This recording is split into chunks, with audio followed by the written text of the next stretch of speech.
waxaa idin wadaa labadii daayid badanaa hadda dadka laba daayid dadna waxay soo codsadeen midka timirta iyo caanaha ah, dadna waxay soo codsadeen midka ukunta ah. midkan hadda aniga aan raba inaan isticmaalo oo aan baroobeeyo insha allah idin sheegaa.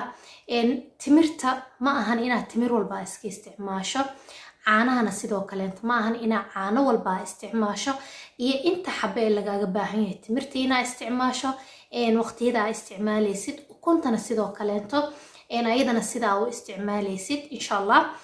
muuqaalka ku daawo iyo timirta iyo caanaha ku wanaagsan oo markaasi daayitkaaga hoos u dhigaya insha allah. marka waxaa idin leeyahay muuqaalka dhammaysta kadibna wixii ra'yigiina ah. assalaamu calaykum waraxmatullaahi wabarakaatu. walaalaha qaaliga ee ku xiran janalkayga Munees Channel 2 meel baa adduunka joogtaan inay ku caafimaad qabtaan arjeyna. fadlan haddii ay tahay markuu ugu horeysa aad janalkayga soo booqanaysid waxaa kaa codsanana subscribe ii saarto, gambaleelkana aadan ilaabin inaad furato, muuqaalkana like ta saar, asxaabtaada la sheer garee si asxaab qurux badan oo sidiinoo kale ay janalkeena ugu soo biiraan.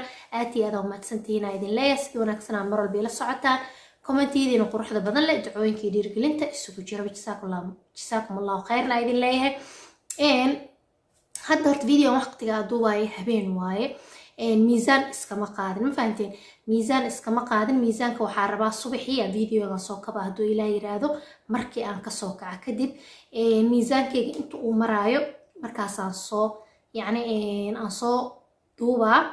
weliba asaga oo taariikhda la socoto snapchatka kusoo duubaa insha allah, inta markaas uu maraayo, inta maalin aan wadi doono iyo inta iga dhici doontaba insha allah waa isla wada soconeynaa.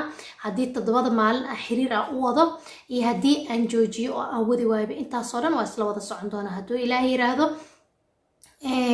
taas waa midda kale waxay tahay kommentiyadiina dhammaan waa wada akhristay. dad waxay markaas codsanayeen challenge-ga ama waxay tahay dietka ukunta ah. labada diet ba horta kala ma dhacaan, labadaba haddii aad fiirisid youtube-ka labadaba result ayay ka heleen dadka markaas soo baroobeeyey oo soo fiiriyey.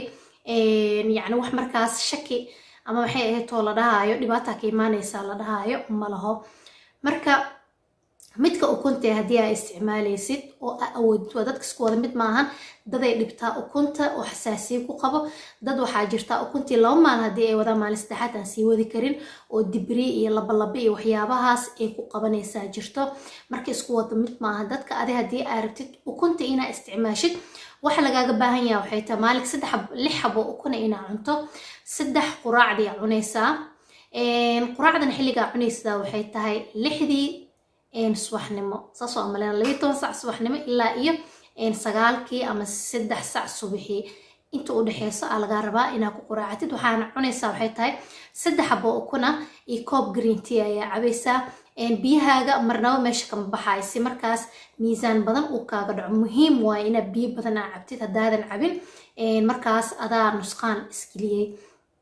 qadadana sidoo kaleento waa 6 sac ama 12kii duhurnimo ilaa iyo waxaa lagu ogolyahay ugu dambeyn 2dii duhurnimo ama 8 sac duhurnimo ayaa lagu ogolyahay. sidoo kalena waxaa cunaysaa 3 xabo oo ukuna iyo bakeeri green tea ah. biyahaagana meesha kama marno. wax kale lama rabo inaad cuntid, walaa sokor walaa saliid walaa cusbo wax aad taabanaysid ma laho. dietka ukunta ah jadwalkiisa kaas waaye loo maraa. cashadii aa la gaaray. cashadana waxaa lagaaga baahan yahay 1 bakeeri oo ostia ama maxay ahayto boorash ah oo biyo lagu kariyey. ama haddii aad rabtid markaas caanaha lowfaadka ku karsanaysaa, laakiinse sokor kuma daraysid. waxaa ku darsanaysaa haddaa u baahan tahay jab moos ah. waxaa jirtaa xilli snack la isticmaalayo qadada iyo cashada inta u dhexeyso qofkay baahi qabato. green tea iyo xabad tufaax ayuu isticmaalaa. cashadana waxaa cunaysaa waxay tahay 6dii maqribnimo ama 12 sac maqribkii ilaa iyo adiga ugu dambeyn waa 2 sac. ugu dambeyn waa 2 sac waaye ama 1 sac intii aad ku cuni kartid. 2 sac inaysan xag u dhaafin waaye. kaas waa jadwalkii ukunta waaye, saasa u wadaysaa. waxaana la rabaa inaa wadid yacni ugu yaraan 7 maalin inaa wada xiriiristo waa markaas result u heshid. jimicsina aad samaysid. jimicsiyaa la sameynaysaa socsocod ama guriga dhexdiisa hadday ahaan lahayd. taas waa mid. waxa kale inta idin wada waxay tahay midka ukunta midka waxaan rabaa caanaha iyo timirta. caanaha iyo timirta waxaa lagaga baahan yahay 21 xabo timir inaad isticmaashid maalinka ilaa iyo habeenkii. yani wixii aad cunaysid sidoo dhan waxa waaye 21 xabo oo timir ah waaye. timirtan way kala tahay, kuwa waxaa jira macaan ay leeyihiin sokor oo maxay ahayto jijiita ma ama dhegdhegay xitaa markii aad taabanaysid taas sokor ay leedahay iyo malab iyo waxyaabahaas ay kusoo daraan.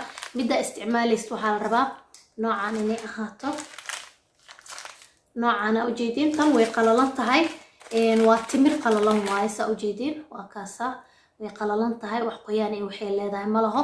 tan aa fiican marka 21 xabo laga rabaa adiga saa u qaybsan kartid waaye.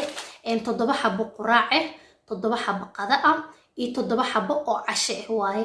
haddii snack aad rabtid isla timirtaas ka dhex baxsanaysaa ama laba uga reebo ama xabad uga reebo oo qadada iyo cashada inta u dhaxaysa aad isticmaalaysid. midda kale caanahana noocan waaye, nooca isticmaalayo ina arkaysiina umaleena waa kaasa. caanaha faad dhan maba laha ujeedin maho, eber waaye faadkiisa 0.1 waaye, wax faad dhan ma laho. saddexda waqti 3 bakeeri ka isticmaalaysa. xilliga snack hadii aad rabtid bakeeri ziyaada waa isticmaali kartaa. dad qaar yani yogurtka way ku isticmaalaan laakiinse kan kaaga fiican yogurt hadii aad isticmaalaysid yogurtka oo plain yogurtka oo wax markaas fruits aan lahayn difina aan lahayn oo sida caanaha oo kala faadkiisa ah ku isticmaali kartaa. taas waa mid marka insha Allah saa u isticmaal lahayd markaas adiga maalinka ugu horeeya fiiri 3 waqti ka dhiga hadii baahi aad dareentid isku day inaa xabad 3 xabo kala dhaxbaxdo 3 waqti oo snack ahaan u isticmaasho insha Allah. caanaha yani waxaan ka dhibayo waa biyo yar oo qafiif camal waa caanaha wax faada ma laho, marka waxay ka dhibayaan ma laho. adiga hadii aad rabtid ku kakabo ama maxay ahayto ku qaso ama saa rabtid adiga kulli u isticmaal in labadaas shay ka badan aadan isticmaalin waaye. dietkan ma wato tufaax inaa la cuntid iyo inaa maxay ahayto moos aa la cuntid iyo waxyaabahaas kuma jiro. biyo badan waa inaa cabtaa. tan kale waxay tahay biyo badan inaa la cabtaa iyo maxaa soo wada wixii soo waday waaba ilaabaybo wax fruits yani ma ku isticmaalaysid. timirta markaa isticmaalaysid biyo badan cabaysa. waxaa kaloo la cabi kartaa qaxwada, shaahiga, kafeega wixii aad rabtid iyo waxyaabahan laga sameeyo dhirta waa ku isticmaali kartaa oo waa cabi kartaa sokor la'aan. sokor inaa isticmaashid looma baahno inta aa wadid dietkan hadduu ilaahay yiraahdo. taas waaye. marka waxaa laga yaabaa maadaama vitamin C inaa ka weysaa laga yaabaa, laakiinse caanaha calcium ka helaysaa, magnesium timirta sidoo kaleento fitamiinaad waa ka helaysaa asagana sidoo kaleento. maasha Allah xilligii waxaa rabaa oo asxaabta xilligii nabiga calayhi salaatu wassalaam badanaa dadka waxay isticmaali jireen saxaabada timirta ay isticmaali jireen. energy badanna waa ka helaysaa. aad iyo aad aan uga helaysiin insha Allah. wax sokor hadii aadan ku darin uma maleynayo inay miisaankaaga yani ridi doonin, uma maleyn doono. hadii adiga wax kale ku lifaaqdo waa laga yaabaa moos iyo waxyaabahaas inta qabatid sheeg ahaan u shiidatid kulli dambiga markaas adaa iskale. aniga saas uma sharxin. marka fitamiina insha Allah idin tusaa asagana kaniinigaas isticmaala. waxaana idin tusaa aniga qaabka markaas u samaysan doono hadduu ilaahay yiraahdo si fitamiinaadkaygii iyo wixiigii oo dhan hoos uusan u dhicin. ayadana muuqaala idinkaga soo sameyn hadduu ilaahay yiraahdo inta maalin wado saa u isticmaalay ukuntaan liina caanaha iyo maxay ahayto timirta hadduu ilaahay idmaadan waxaa idin tusaa kaniiniyada markaas aan la isticmaalayo insha Allah.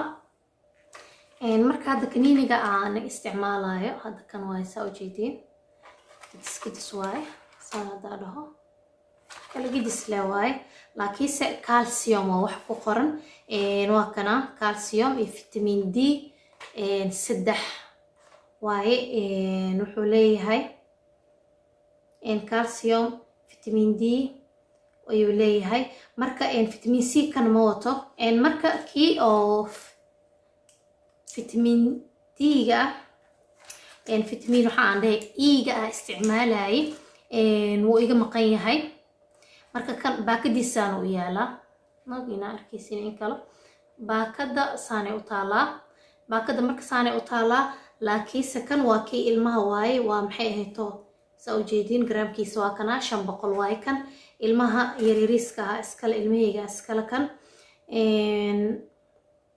marka da'diisa gadaale uga qoran tahay laakiin qofka weynka ah waxa laga rabaa waxay tahay 1 gram yani aan hadda baakadii iga dhuntay saas darteeda idin tusay ma fahanteen waa vitamin D saddex waa vitamin D-ga vitamin C-ga sidaas oo kale asagana waa soo gadan kartaa haddii aad rabtid hadda kan vitamin D oo leeyahay vitamin C midka markaas aad haysatid aad isticmaali kartaa uu isku jirjir haddii aad helaysid waa isticmaali kartaa midkii aad heli kartid labadooda waa isticmaali kartaa caanaha calcium oo helaysa haddii aad kaniiniga weysid muhiim ma ahan marka insha Allah waa kaasa walaaleyga qaaliga miisaankaygana muuqaalka hordhiciisa insha Allah idinku tusi doona hadoo Ilaahay yiraahdo maadaama hadda habeen ay tahay maanta dhan wax cunay cabaay hadda miisaan hadda koro waxa laga yaabaa in miisaan aad iyo aad u badan oo igu sheego marka insha Allah waa kaasa muuqaalka hadda ka hesheen like tasaara asxaabtiina la share gareeya hadaan ugu cusubtaan subscribe waana ka heli doontiin waana ku najixi doontiin hadoo Ilaahay yiraahdo mar walba nafsadaada waa ina aaminsiisaa ina wax walba aad sameyn karto